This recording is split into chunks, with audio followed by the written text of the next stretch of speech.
Tikancha platformasida o'zi 3 ta rejim bor. Oddiy, g'ujanak va qalqon. Oddiy rejimining yagona vazifasi bu farzand smartfondan qancha foydalangani haqida sizga tahlil berish. G'ujanak rejimi esa cheklovlarni ishga soladi. 3-qalqon rejimi ushbu cheklovlarni va tikancha ilovasini o'lmas kashshega aylantiradi. Ushbu oynada jadval qo'shish tugmasini bosing. Jadvalni o'quv markaz deb nomlaymiz. Shartlarga birinchi vaqtni qo'shamiz.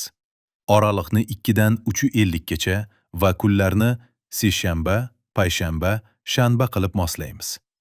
Saqlaymiz. Endi cheklov faqat o'quv markazining hududida ishlashi uchun joylashuv shartini ham moslab olamiz.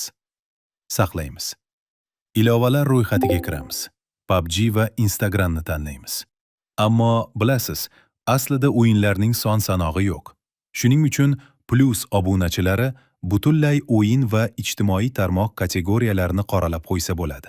Va shunda farzand yangi o'yin ko'chirsa ham u avtomatik tarzda bloklanadi. Jadvalni saqlaymiz. Lekin cheklov ishlashi uchun farzandning smartfonidagi tikancha ilovasiga kiramiz. Pastdagi yashil dumaloq tugmani bosamiz va yuqorida turgan g'ujanakni yoqib qo'yamiz. Cheklovlar ishlashi uchun ushbu ruxsatlarni berib olamiz. 20 soniya vaqt oladi, lekin batafsil qo'llanma ham mavjud. Sinab ko'ramiz. Instagram ochilmadi. Yaxshi. Lekin bu cheklovlarni bemalol tikancha ilovasini o'chirib tashlash orqali chetlab o'tsa bo'ladi. Bunga yechim qalqon rejimi.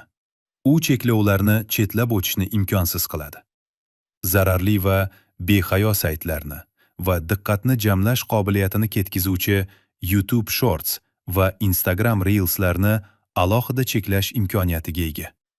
Farzand qalqon rejimini o'chirishini oldini olish uchun 4 xil maxsus himoya qo'ysangiz ham bo'ladi.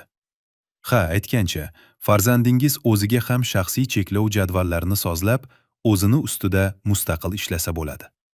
Va eng qizig'i, o'zingiz ham shunday qilsangiz bo'ladi.